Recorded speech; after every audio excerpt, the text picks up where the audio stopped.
अरे अरे आप बोलिए ना भाई, आपकी लाइव में चल जाएगा। हंसिए नहीं, रुक जाइए, आप छोड़ दीजिए। हंसिए नहीं, सही बात। पुलिस वाला कौन है भैया? पुलिस वाला राइफल। चलिए पुलिस हो गया है। बताया जाए सर क्या मामला है।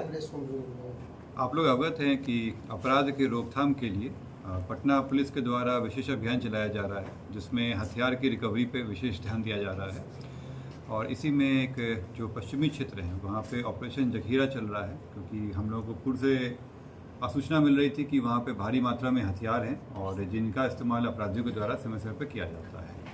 और इसी पर पुलिस के द्वारा आगे बढ़ के विभिन्न जगहों पर रेड छापामारी की जा रही है। और आप लोग देखे भी होंगे कि पूर्व में भी काफ़ी हथियार, जिसमें AK-47 भी है, वो मिला था। भारी संख्या में हम लोगों को गोलियां भी बरामद हुई हैं। इसी क्रम में जब कल एक टीम बनाई गई थी, जिसका जो निर्देशन था वो सिटी SP पश्चिमी कर रहे थे। और इनके द्वारा निर्देशन में 2 थाना, बीटा थाना और मनेर थाना की पुलिस के द्वारा बहुत ही सटीक ढंग से कार्रवाई करते हुए हथियारों की रिकवरी की गई है। सबसे पहले बीटा थाना क्षेत्र में, जहाँ पे कुल 8 हथियार और 92 कारतूस टोटल रिकवर किए गए हैं।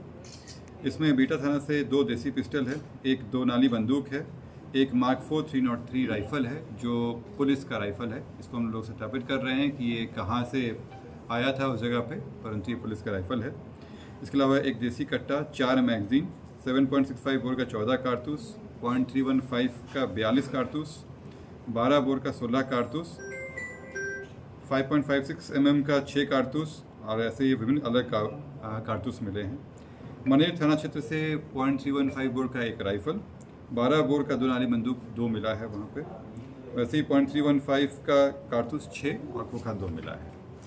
आप लोग अवगत हैं कि सोन नदी क्षेत्र में वहाँ पे जो बालू के अवैध कारोबार चलता है, उसके कारण वहाँ पे अपराधियों का अलग से एक्टिविटी चल रहा होता है और उसमें रंगदारी भी काफ़ी वसूली जाती है। इसी क्रम में जो विभिन्न जगहों पे पुलिस के द्वारा कभी नाव से, कभी जल से, कभी थल से पुलिस के द्वारा दबिश बनाई गई है और अपराधियों को उनकी जगहों पे पहुंचाया गया है। और इसी क्रम में जब आसूचना के तहत कार्रवाई की गई है, तो ये जो रंगदारी वसूलते थे या वहाँ के जो अपनी दबंगई करते थे, रंगदारी वसूलते थे, उन पर कार्रवाई किया गया है। इसमें जब विभिन्न जगहों पे कार्रवाई की गई है तो वहाँ के लोगों में भी काफ़ी हौसला आया है और वो भी अपने सूचना संकलन में हम लोग मदद कर रहे हैं और आगे बढ़ के पुलिस का सहयोग कर रहे हैं। और यही हम लोगों की उम्मीद भी है कि पुलिस और जनता का सहयोग चलता रहे, क्योंकि जनता की सुरक्षा के लिए ही पुलिस है वहाँ पे। और इसी का आप असर देख रहे होंगे कि अभी वहाँ पे शांति बनी हुई है, लोग एक सुरक्षित माहौल में वहाँ पे कार्य कर रहे हैं। पुलिस की ये कार्रवाई जो है ये आगे भी चलती रहेगी और जब तक कि उस पूरे जखीरा को साफ़ नहीं कर दिया जाता है, पुलिस का कार्रवाई चल रहेगा वहाँ पे।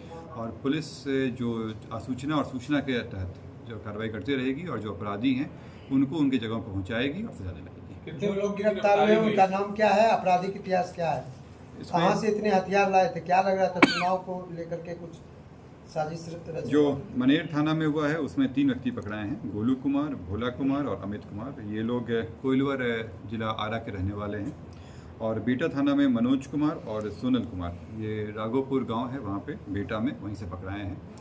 इसमें जिनके घर से हुआ है उन पे पूर्व में भी आपराधिक इतिहास रहा है, ये लोग पकड़ाए हैं, इन पे आपराधिक इतिहास रहा है। ज़्यादातर मामले SC/ST एट्रोसिटीज़ एक्ट के हैं या फिर रंगदारी से संबंधित हैं। इसमें फ्रॉड के भी कुछ केसेस हैं और हम लोग अन्य भी आपराधिक इतिहास निकलवा रहे हैं। ये हथियार जो लाने की बात हुई थी, चूँकि हम लोग इलेक्शन का भी है और इलेक्शन की तैयारी भी चल रही है, तो वहाँ पे रंगदारी और वहाँ पे इलेक्शन प्रोसेस को वहाँ इन्फ्लुएंस करने के लिए कोशिश में काम किया जा सकता था। और चूँकि ये पकड़ाया है तो वहाँ पे जो अपराधी हैं वो पीछे हटेंगे वहाँ पे और एक सुरक्षित और साफ वातावरण में वहाँ पे चुनाव कराया सके। सर किसी गैंग के आदमी थे क्या सर? पकड़ाया और मनेर में किसके घर से? देखिए, मनेर में जो छापेमारी की गई है वो जो सोन नदी में वहाँ जो रंगदारी होती है वहाँ के लिए किया गया है। और जो बीटा थाना क्षेत्र में हुआ है वहाँ पे एक संजय यादव करके हैं जो राघोपुर गांव के रहने वाले हैं, इनका पूर्व में भी आपराधिक इतिहास रहा है। इनके घर से और इनके आसपास की जगहों से मिला है। जो पुलिस का राइफल मिला है वो उनके घर के पीछे से मिला है हम लोगों को। हमें यह जानकारी है कि अभी और भी हथियार इन लोगों के पास हैं, जिस पर हम लोग आगे से कार्रवाई कर रहे हैं। संजय यादव फिलहाल फरार हैं, वो पकड़ाएंगे तो उनसे गहन पूछताछ होगी और अन्य जो अपराध में वो किए होंगे उसकी सिलसिले तक सामने आएंगे। मनोज और सोनल उनके रिश्तेदार हैं क्या? वो उनके सहयोगी रहे हैं और इनके अलावा जो उनके सहयोग में और लोग रहे हैं उन पे भी हम लोग की नज़र है और उन लोगों से भी पूछताछ की जाए। ये कोई गैंग चला रहे थे क्या सर? ये उस क्षेत्र में जैसे मैंने बताया क्योंकि आपराधिक इतिहास है और ज़मीन पे कब्जा करना और साथ साथ वहाँ पे रंगदारी वसूलना ये उनका रहा था और इसी से वो अभी काफ़ी संपत्ति भी अर्जित किए थे। क्योंकि ये भारी मात्रा में हथियार मिला, इस पे कई चरणों में काम चलेगा। वो जो संपत्ति बनाए उसकी हम लोग जांच कर रहे हैं और ज़रूरत पड़ने पे उस पर विशेष कार्रवाई भी की जाएगी। कोर्ट में चुनाव भी लड़े थे क्या? इस संबंध में बताया जा रहा था कि वो चुनाव, जैसे मैंने बताया आप लोगों को, कि चुनाव के प्रोसेस में वो इन्फ्लुएंस करने वाले थे और ये हो सकता है कि उनकी विचारधारा रही हो कि इसके बल पे करें। चुनाव लड़ना न लड़ना उनका अपना है, लेकिन हथियार का इस्तेमाल करना या अपराधियों का इस्तेमाल करना ये उचित नहीं है और इस पर विधिसम्मत कार्रवाई की। अवैध संपत्ति पाया जाए